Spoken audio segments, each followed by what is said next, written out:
L'idée de ces Doc Doc Doc a germé quand j'ai écrit pour Blast la chronique du Casa Susana de Sébastien Lifshitz. Ce film racontait l'histoire d'un lieu dans les années 50 où les hommes pouvaient se travestir mais plus largement vivre leur sexualité sans être jugés. Le documentaire évoquait les racines d'un mouvement et d'une prise de conscience qui mènerait au grand mouvement LGBTQIA+, lesbiennes, gays, bi, trans, queer, intersexués et asexuels. Je sais ce que c'est d'être à la marge, au bord de la normalité, de ne pas avoir de place définie dans la société. Ce qu'on ressent quand on est un bug dans la matrice et qu'on surprend les regards qui s'attardent comme des points d'interrogation sur vous. Ne pas être conforme, ne pas bien entrer dans les archétypes ou les dictionnaires, être un peu à l'écart du monde, avoir à se battre pour être légitime et reconnu, gagner sa différence, sa fierté, sa place dans l'existence. Si j'ai voulu évoquer cette cause, c'est que l'un des thèmes que je veux explorer avec cette série, c'est l'intersectionnalité.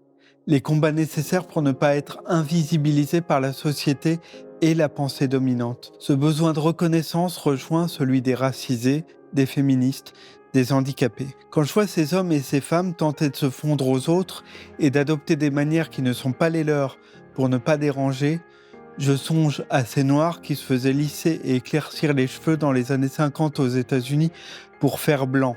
C'est ce qu'on voit dans Malcolm X de Spike Lee. Je songe à l'injonction souvent beaucoup plus violente qu'on ne le croit à s'assimiler, à ne pas être différent, divergent. Et en vérité, je songe à mon moi de 12 ans, tout fier d'une photo où je me tenais debout parce que j'avais l'air d'invalide. Je comprends la honte d'un gay qui veut avoir l'air d'un hétéro.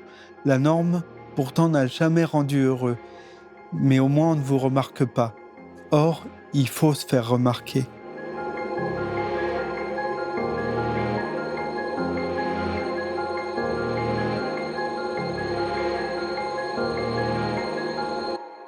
Le premier film que j'évoquerai sera Stonewall, la révolution gay de Buddy Squires, disponible sur Arte. Je veux commencer par décrire les temps obscurs, lorsque la clandestinité, la honte et le péché étaient de mise. Quand ce qui dominait, c'était le secret ou l'insulte. Lorsque les gays étaient considérés comme des débauchés absolus et des malades mentaux. Comme souvent, c'est aux États-Unis qu'on en trouvera l'expression la plus puritaine et la plus hypocrite, la plus répandue également. The average homosexual, if there be such, is promiscuous. He is not interested in nor capable of a lasting relationship like that of a heterosexual marriage. I was wondering if you think that there are any, quotes, happy homosexuals for whom homosexuality would be, in a way, their best adjustment to life. I think the whole idea of saying the happy homosexual is to create a mythology about the nature of homosexuality. Pour les bien-pensants, il s'agit de convertir ces brebis égarées, de les soigner avec des techniques qui s'apparentent à de la torture, proches des pires interrogatoires sadiques avec des scènes à la Orange Mécanique. This involves showing the gay man pictures of nude males and shocking him with a strong electric current. Over a short period of time, he will be unable to get sexually aroused to the pictures. And hopefully, he will be unable to get sexually aroused outside in other settings as well. Les homosexuels sont considérés comme des criminels et traités comme des dangers pour la morale publique. Une perversion pour la jeunesse. Certains établissements s'apparentent à de véritables camps de concentration pour les guérir de leurs penchants. Tout l'arsenal de l'époque était utilisé pour leur imposer le droit chemin. Gay people who were sentenced to medical institutions because they were found to be sexual psychopaths were subjected sometimes to sterilization, occasionally to castration, sometimes to medical procedures such as lobotomies, which were felt by some doctors to cure homosexuality and other sexual diseases. Ils sont un problème au pays du bonheur standard, une dissonance dans le rêve américain. On doit se marier et avoir des enfants, croître et se multiplier comme tout bon chrétien. En creux, l'histoire des homos dira toujours celle de la bigoterie et de la pression qui pèse sur chaque conscience. Cette boule de culpabilité qu'il faut avoir au ventre pour ne pas être une tête qui dépasse. Et si d'aventure on ne ressent rien de la félicité qu'on est censé avoir au premier baiser, il faut faire semblant et donner le change pour se fondre dans un modèle subi, pour être un vrai petit garçon, une vraie petite fille et pas une créature damnée. Alors ils se dissimulent pour ne pas incarner une insulte. Ils disparaissent en eux-mêmes et contraignent leurs gestes pour ressembler aux autres, pour ne pas devenir des parias et des réprouvés, pour s'intégrer à la majorité hostile, devenir son propre ennemi. Note how Albert delicately pats his hair and adjusts his collar. His movements are not characteristic of a real boy.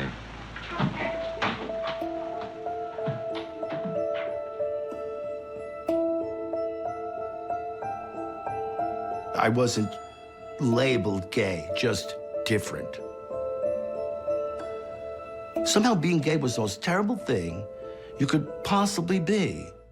Je n'ose imaginer le nombre de détresses et même de suicides que cette résignation renferme, les mariages de convenance, les gens qui ont vécu à côté d'eux-mêmes, dans la honte, à vivre une existence qui viscéralement les rejetait. Le conformisme peut devenir une propagande virulente, terrorisant les jeunes, qui sont les premières proies de ces pervers sournois et contagieux. Parmi nous, dans toutes les couches de la société, exactement comme les envahisseurs de la série télé.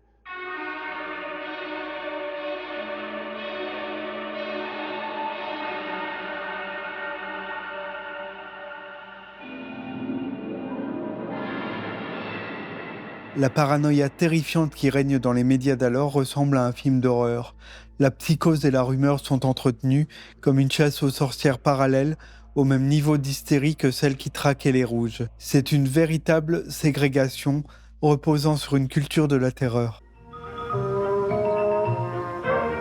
Sure enough, the following day when Jimmy finished playing ball, well, the man was there waiting.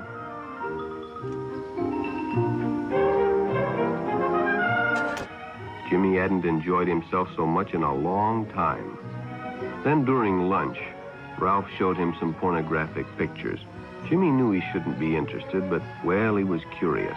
What Jimmy didn't know was that Ralph was sick, a sickness that was not visible like smallpox, but no less dangerous and contagious, a sickness of the mind. You see, Ralph was a homosexual. One never knows when the homosexual is about. He may appear normal, and it may be too late when you discover he is mentally ill. En effet, l'exclusion sociale est totale si vous avez le malheur d'être démasqué ou arrêté par la police. Les gays ne sont pas protégés par la Constitution. La manière dont on les évoque est toujours glauque, pathologique et grave. Les refuges qu'ils se trouveront pour exprimer leur sexualité seront longtemps clandestins, dans l'anonymat relatif fourni par les grandes villes avec des îlots de liberté comme Greenwich Village à New York, où ces jeunes, souvent en rupture totale avec leur famille, se retrouvent et peuvent enfin exister pleinement, commencer à faire front et être ensemble, expérimenter un semblant de liberté, d'intimité décomplexée. In the early 60s, if you would go near Port Authority, there were tons of people coming in, and they were gay. There were always articles in like Life magazine about how the village was liberal and people that were called homosexuals went there. And then there were always priests ranting in church about certain places not to go. So you kind of knew where you could go by what you were told not to do. Mais plus de visibilité implique davantage d'antagonisme et de rejet. Ils deviennent des proies qu'on chasse. Leur histoire sera violente puisqu'elle se heurte à l'intolérance ordinaire. Les bonnes gens veulent éliminer les tordus et les déviants qui rendent certains quartiers infréquentables. All throughout the 60s in New York City, the period when the New York World's Fair was attracting visitors from all over America and all over the world, the mayor of New York City, the police commissioner, were under pressure to clean up the streets of any kind of quote-unquote weirdness, a word that would be used in the 1960s for gay men and lesbians.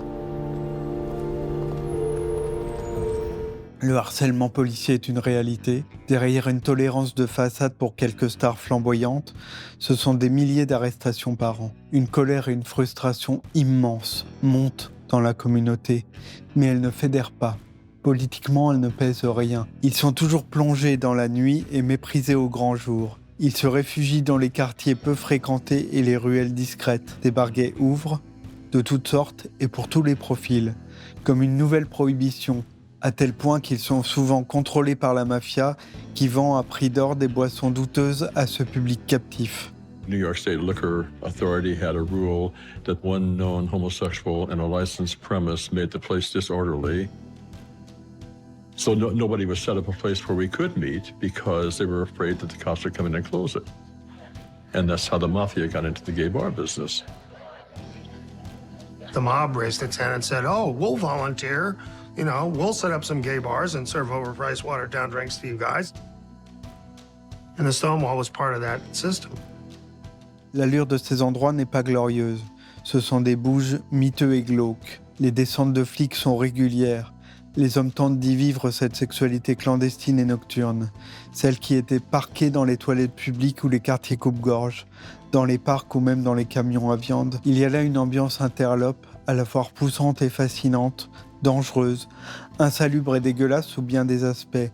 Mais on devine aussi le magma et le chaos d'une naissance de conscience collective, de solidarité dans l'adversité. Même s'ils étaient sordides souvent, ces lieux étaient des refuges, les seuls possibles où l'on pouvait se rencontrer, discuter, danser et faire l'amour, sans jugement ni condamnation. We knew that they were serving drinks out of vats and buckets of water, and believed that there had been some disease that had been passed. I never bought a drink at the Stonewall. Never, never, never. Mafia house beer? I mean, does anyone know what that is? Bar itself was a toilet, but it was a refuge. It was a temporary refuge from the street. De là naissent les premiers mouvements pro-gays. Des voix s'élèvent à la télévision. Les hommes sont en costard-cravate et ont des revendications sages. Ne pas trop faire d'heures mous, mais au moins viser la dépénalisation, certainement pas le mariage ou autre progrès de société. Simplement la fin de la stigmatisation. Parfois même, ces premiers porte-parole se présentent comme des repentis, donc ils ne sont pas dangereux. À la découvrir, c'est cette manière de rassurer systématiquement et de conformer dans les préjugés qui me fait peur. What type of laws are you after? Well, let me say first of all what type of laws we are not after, because there has been much to do that the society was in favor of the legalization of marriage between homosexuals and the adoption of children and such as that, and that is not at all factual at all. Homosexuals do not want that. You might find some fringe character someplace who says that that's what he wants. À la fin des années 60, et avec le Summer of Love, les paroles empêchées se libèrent, celles des droits civiques, des hippies et de la contre-culture. Les gays se joignent à ces causes pour canaliser leur rage, mais pas encore en leur nom propre. Ils sortent de l'isolation, mais n'ont pas de ralliement. Avec l'élection de 1969 à New York, le maire veut plaire à ses électeurs, la classe moyenne effarée, celle qui vote, en s'en prenant à des cibles faciles et inoffensives. Il va donc s'employer à nettoyer les bars gays. Mayor John Lindsay, like most mayors, wanted to get reelected. And the police escalated their crackdown on bars because of the re-election campaign.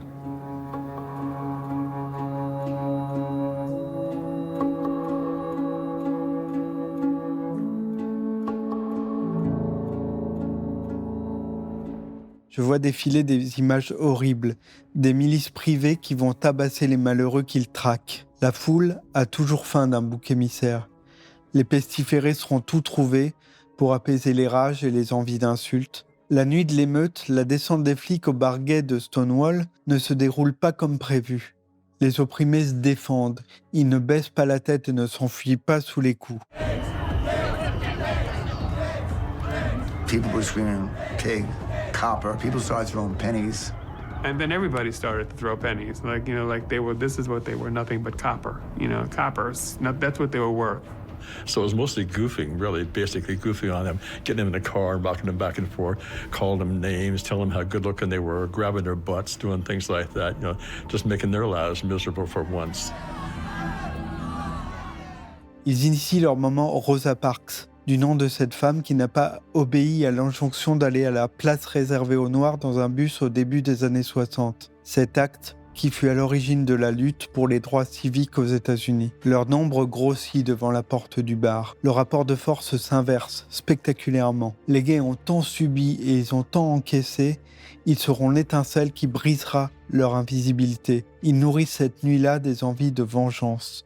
I was very anti-police, had many years already of activism against the forces of law and order. This was the first time I could actually sense, not only see them fearful, I could sense them fearful. There was joy because the cops weren't winning. The cops were barricaded inside. We were winning. Ils deviennent dangereux, ils deviennent radicaux, ils deviennent violents. Cette colère, enfin libérée, changera le monde. Ni les flics ni personne n'aurait pu les contenir cette nuit-là. With Waverly Street coming in there, Westport coming in there, 7th Avenue coming in there, Bristol Street coming in there, there was no way to contain us. And the blocks were small enough that we could run around the block and come in behind them before they got to the next corner. And this went on for hours. We were like a hydra. You cut one head off. For the first time, the next person stood up. L'hydre est inarrêtable. Je suis devant une colère froide qui a dormi pendant des siècles dans le ventre de ceux qui avaient pris l'habitude de s'effacer. Celle qu'eux-mêmes craignent tant ils sentent qu'elle est sans limite. Ce champ de bataille ressemble à un diamant brut. Une parole qui éclate et qui a changé la lumière et le rapport aux autres. Ceci n'était pas une révolte, c'était une révolution. The effect of the Stonewall riot was to change the direction of the gay movement. We were going to propose something that all groups could participate in. And what we ended up producing was what's now known as the Gay Pride March. Souvenons-nous qu'à l'origine de la Gay Pride, il y avait l'insoumission aux violences policières. Dans cette réaction épidermique se retrouvaient tous les humiliés et offensés, les lesbiennes et les travailleuses du sexe trans, tous ceux qui n'avaient pas voix au chapitre et qu'on persécutait de manière presque systémique. Dans la transphobie montante en ce moment, on peut relever les échos des anciennes persécutions que durent subir les gens de Stonewall. C'est la même volonté de les refouler, de les nier. C'est aussi le même refus de demeurer honteux et invisible. So in every gay pride parade, every year, Stonewall lives.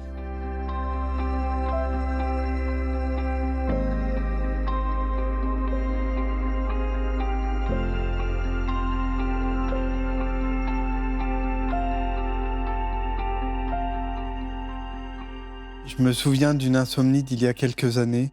J'ai allumé machinalement la télé et je suis tombé sur ce film, Les Invisibles de Sébastien Lifshitz. Et j'y ai entendu une histoire jamais vraiment évoquée. Des hommes et des femmes d'un certain âge racontaient leur vie sentimentale, comment ils se sont construits, avec leur sexualité quand elle était moquée et clandestine, inenvisageable. Je me souviens de mon émotion, à les découvrir, à les écouter et à me mettre à leur place. Dans leur intimité, je ressentais l'évolution lente de la société. Comment peu à peu ils avaient pu vivre leurs amours. Leurs parcours sont multiples et complexes. Ce documentaire montre qu'on ne peut les réduire à un archétype. Ça commence avec une histoire d'amour qui pourrait être celle de n'importe quel couple. Sauf qu'elle est en conflit avec toute une éducation, toute une construction et même toute une tradition largement marquée par la religion catholique et la culpabilité qu'elle inculque. Je viens d'une famille catholique pratiquante. Donc j'ai même été enfant de chœur quand j'étais jeune. Et donc je servais la messe presque tous les matins, été comme hiver. Le fait de me sentir plus attiré par les garçons que par les filles m'a, compte tenu de mon éducation, m'a troublé, culpabilisé, mis mal à l'aise. À l'époque, on n'en parlait pas. Les gens oscillaient entre les soupçons et les ragots. Il s'agit de se construire en parallèle, tenir tête aux autres et s'accepter soi. L'existence est double, paradoxale presque, silencieuse surtout. Et puis il y a la voix de cette femme née en 1927 qui me reste en tête, pour ce qu'elle porte de son époque et de ses souvenirs, de ses corps complexés, cadenassés, paralysés de pudeur et de honte. Même si elle est la fille de parents qui se sont aimés chaque jour, elle nous rappelle que le corps des femmes a longtemps été un tabou absolu et les règles, une terreur. Sa vie dans le mariage, où elle entra vierge, sera celle que décrivait George Sand dans son temps. Les femmes y sont un peuple soumis, leur sexualité est une contrainte subie. Le bonheur et l'épanouissement dans le désir paraissent inconcevables. Ma mère a réussi avec moi à faire une gentille petite jeune fille, formatée bien comme il faut, qui louchait pas sur les garçons. Mais c'était un peu la vie de toutes mes compagnes. Tu sais, on a l'air de dire, mais vous viviez comme des oies blanches, c'était vrai. Je me suis mariée vierge et j'ai eu droit au discours des mères à leurs filles sur les aléas du mariage.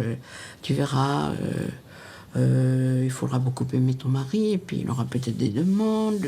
Le dialogue est souvent impossible avec la famille. On les voit préserver leurs parents de leur orientation pour ne pas les déstabiliser, pour ne pas leur faire porter le poids du péché, pour ne pas risquer leur douleur ou pire, leur rejet. C'est une forme de déni tacite et universellement partagée. Un jeune homme doit nier sa vraie nature et préserver la pureté prétendue de son désir pour ne pas choquer l'univers entier et risquer de tout perdre. Je vois sa solitude immense et le chagrin qui affleure encore à chacun de ses mots.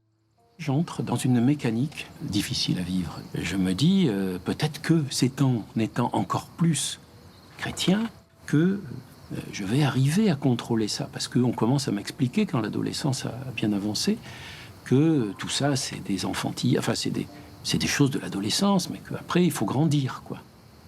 Alors, je mets en place une barrière sur ma propre vie, sur mes propres désirs, pour essayer de devenir l'adulte qu'il faut devenir.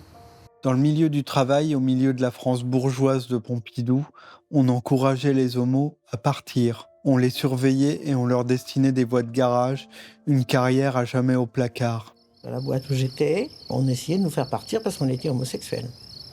Non, on les a menacés. Moi, je les ai menacés d'action syndicale. Oui, mais je les ai menacés, je me suis battue. Vraiment. Et alors, c'était terrible. Parce qu'on me disait, eh bien, Elisabeth, bon, ça, on a besoin de vous, c'est formidable. Enfin, on m'encensait, mais vous licenciez Catherine, vous vous débarrassez d'elle. Vous vous rendez compte? Je ne sais même pas si elle le sait. Cette marginalité contrainte et cette hypocrisie est insidieuse, mais elle a son bon côté que tous ceux qui se tiennent au bord du système connaissent. La marche peut rendre aventureux. Elle permet de ne pas se plier au passage obligé d'une réussite dont vous êtes exclu. Puisqu'aucune destinée n'était prévue pour vous, il s'agira de l'inventer, avoir l'audace d'être soi. J'ai dit, vous voulez plus de nous, ok, mais il va falloir quand même nous donner des choses pour nous faire partir.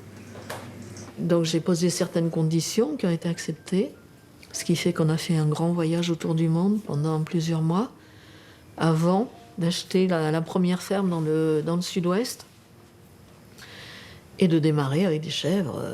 Donc il y a 35 ans de ça. C'est elle qui voulait une ferme tout le temps. Donc, c'était son rêve, c'est d'avoir une ferme. Bah, je l'ai suivie, quoi. Je trouvais que c'est une aventure.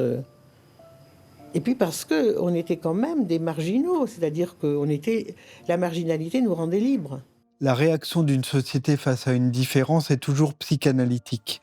Tant qu'on ne le désigne pas, le malaise n'existe pas. On n'a pas le droit d'en parler, on n'a pas le droit d'assumer. Les archives sont terrifiantes, tant elles condamnent et vilipendent en se cachant à peine. Les femmes aux allures masculines sont qualifiées de pathétiques et ont une tristesse sous-jacente. On les expose au regard des téléspectateurs comme des freaks, des erreurs de la nature, avec en prime une autosatisfaction bourgeoise qui pourra provoquer un peu d'urticaire. What other kind of affinity brings these girls together in a famous Paris nightclub?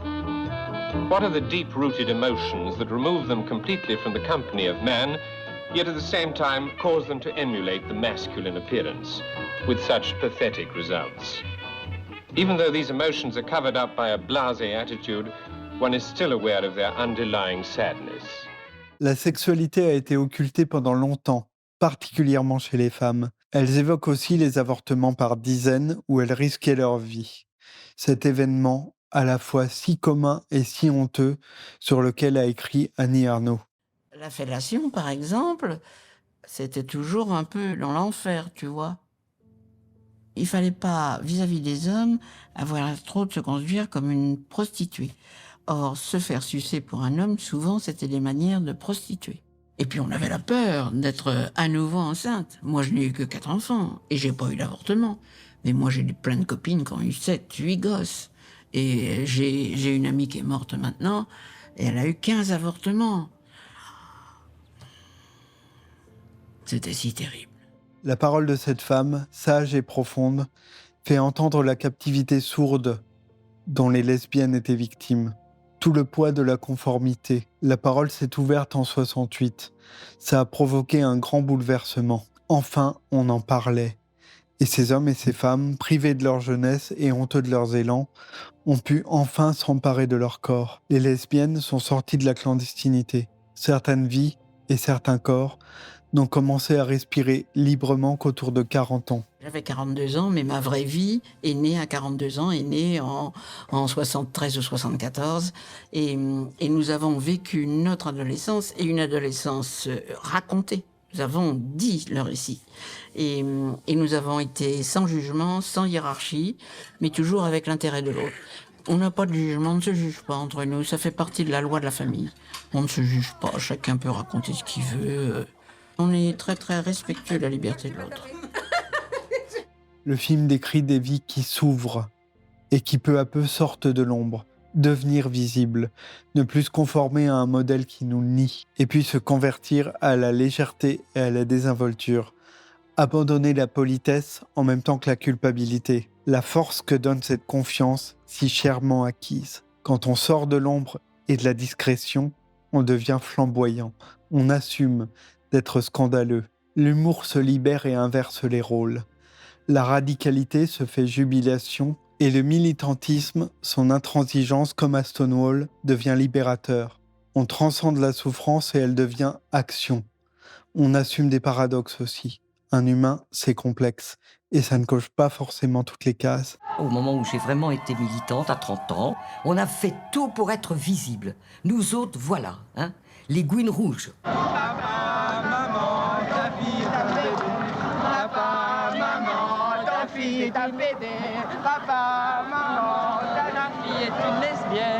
C'est contre nature ce qu'ils font quand même. Hein.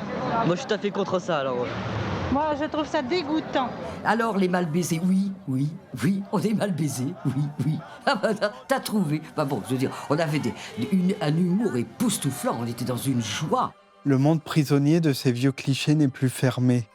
On se dévoile, on passe à la télé. L'époque a changé. On a conquis peu à peu la conscience et le présent. Le droit d'avoir une trajectoire et un mode de vie. Alors on peut vieillir, alors on peut raconter l'histoire de ceux qui sont devenus visibles et perceptibles, et passer le flambeau à ceux qui viennent juste après.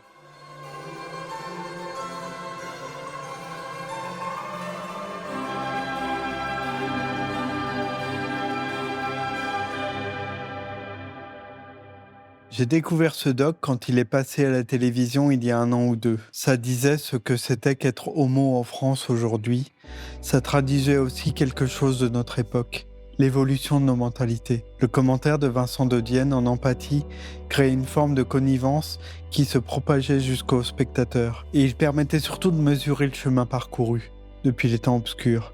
Il était diffusé sur le service public à 1 heure de grande écoute et il est toujours disponible sur le site de TV5 Monde. Tout commence par cette différence, cette divergence avec la norme que l'on ressent très tôt et que l'on ne choisit pas. Ce sentiment de ne pas naître en terre accueillante et de devoir se faire oublier, c'est le réflexe premier. On veut s'assimiler. La prise de conscience est à retardement. L'enfance pourtant envoie plein de signaux que les adultes choisissent d'ignorer. J'ai toujours eu l'impression d'être pas pareil que les autres. Bonjour petit lapin. Moi, j'adore chanter, nager, danser. C'est là, regarde. Elle fait pas le coup, non. Je pense que je suis sûr que c'était en moi et je suis pas devenu par hasard homosexuel parce que je l'avais envie. À certaines heures, lorsque le problème revient sur la place publique, notamment devant la loi pour le mariage pour tous, On en parle autour de la table familiale. Et le gamin qui se questionnait sur sa sexualité met un étouffoir sur ses doutes. Lorsqu'il constate que ce thème est intolérable pour son père, ça déclenche un débat, mais dans le même temps, ça dévoile un tabou. On prend conscience de l'homophobie ordinaire que bien souvent on ne savait pas enraciner à ce point. Moi, à ce moment-là, j'ai 8 ans. Je doute de ma sexualité. Et mon père change directement de chaîne. Je me rappelle qu'il est contre ça, qu'il n'aime pas, qu'il ne veut pas, qu'il ne comprend pas pourquoi ça a été accepté, qu'il refuse d'entendre tout ça. Et directement, j'oublie l'idée d'aimer les garçons. Et je me dis, non, en fait, c'est non. En France aussi, et pendant longtemps, le problème a été évoqué de manière médicale et psychiatrique. Nous avons conduit une enquête auprès de spécialistes, comme vous allez le voir, de médecins, et aussi auprès de ceux qui vivent difficilement souvent ce problème. L'homosexualité est considérée comme une pathologie dans notre beau pays jusqu'en 1992. La culture populaire et les programmes télé sont le reflet de l'intolérance du public. Quand la série populaire Dynasty met en scène le coming out d'un de ses personnages, le « Steven est gay » de la version originale est remplacé par un étrange « Steven est malade » pour épargner les cœurs trop fragiles. Say it. Steven is gay.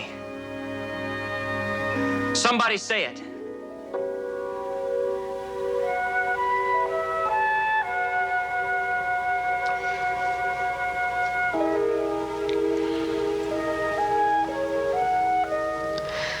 Steven is gay.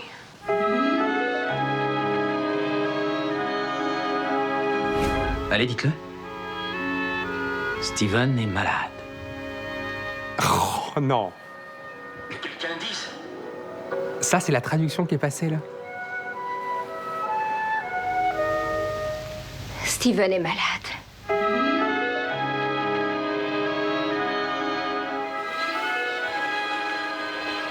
C'est lunaire.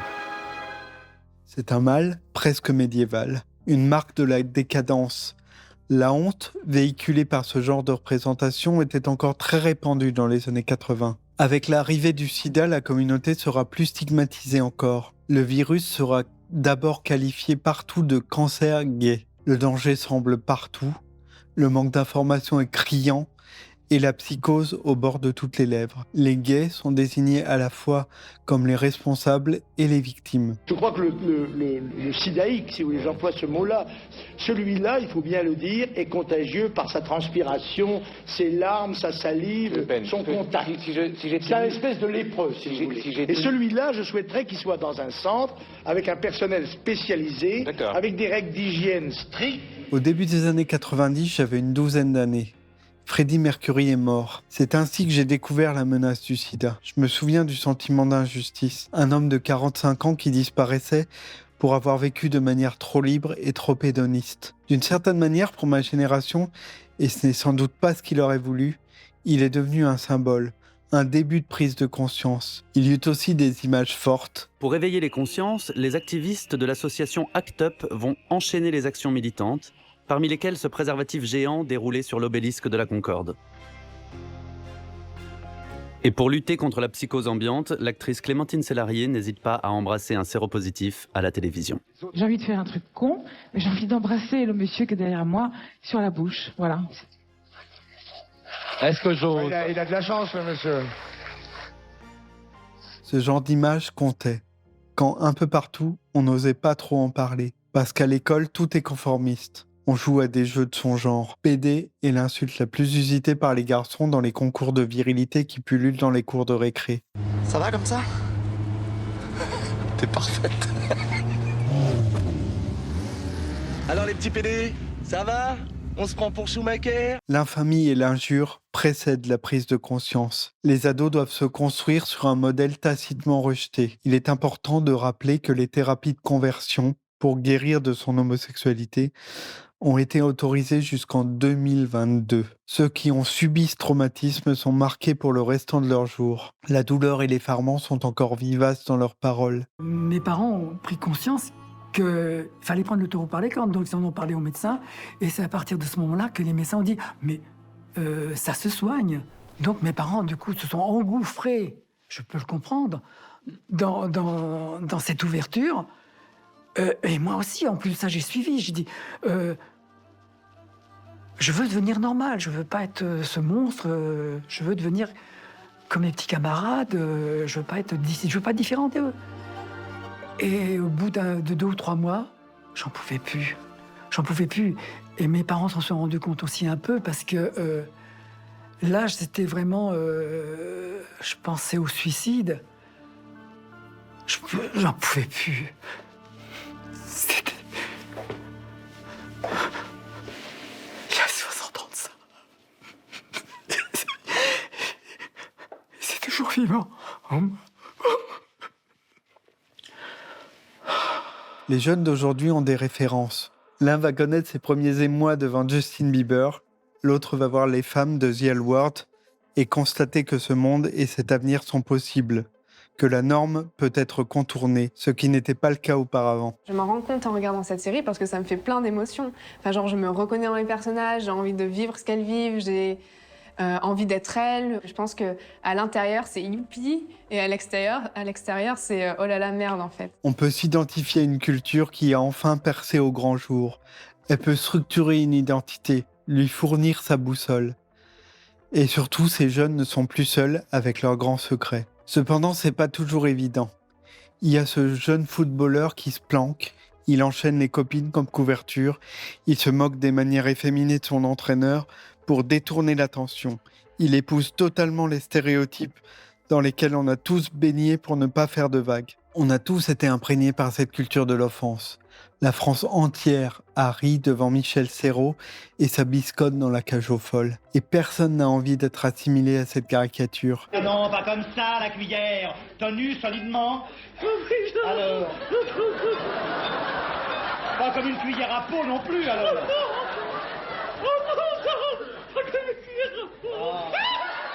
À l'adolescence, les jeunes passent souvent par une phase d'introspection, trouvent refuge dans la solitude. Mais la communauté queer existe, et les corps peuvent se libérer et exprimer leur envie d'exulter, d'être en vie, de se déployer. L'ancien modèle est remis en question et ils peuvent se rencontrer au grand jour, plus dans la clandestinité glauque qui a été le refuge des générations précédentes. Ils peuvent mieux préciser leurs contours et s'épanouir. Gabriel fait des études pour devenir costumier. Depuis qu'il s'est installé à Lyon, sa bande est devenue sa nouvelle famille. Dès que j'ai le temps, je retrouve mon groupe d'amis. Et dans mon groupe, du coup, on est tous queer. Donc on fait tous partie de la communauté LGBT. Donc en premier, il y a Gobi. Elle est lesbienne, elle a toujours été avec des filles. Camille, qui a un caractère hyper trempé, elle est pan. En gros, elle n'est pas attirée par les hommes ou les femmes, elle est juste attirée par les gens. Tom, il est trop cool. Donc lui, il est gay. Lesbienne, gay, bi, pan, trans... Tous appartiennent à la communauté LGBTQIA+, qu'on appelle aussi la communauté queer. Des identités sexuelles et de genre qui interrogent le modèle classique hétéro. Évidemment, les vieux démons survivent. Les agressions contre les LGBT n'ont pas cessé, elles ont même augmenté cette année. L'homosexualité n'est plus pénalisée en France depuis 1982 seulement. Mais le monde a changé. Et dans l'inconscient collectif, le paysage aussi. L'ordinaire est en voie d'être conquis par la culture LGBTQIA+.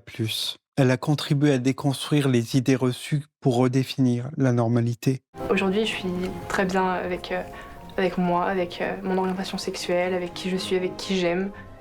Et je ne changerai pas ça du tout. Enfin, je suis très fière d'avoir fait le parcours, d'avoir eu le parcours que j'ai.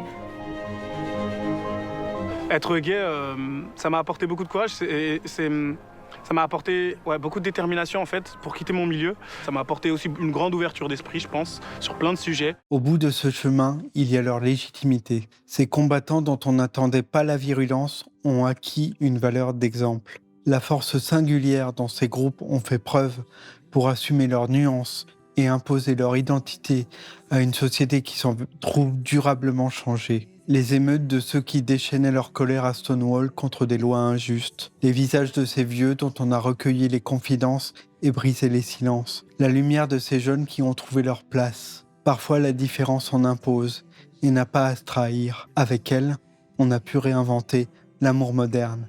Avec elle, on a pu apprendre à danser. Laissez-moi danser.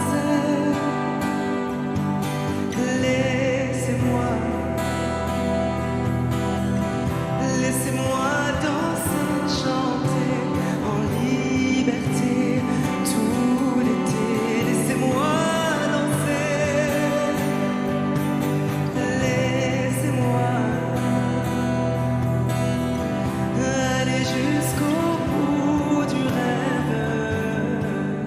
Alors si vous avez envie d'entendre ces voix qu'on entend peu et de revisiter l'histoire avec cette lumière-là, merci de vous abonner à Blast si vous le pouvez et au mois prochain pour le prochain Doc Doc Doc.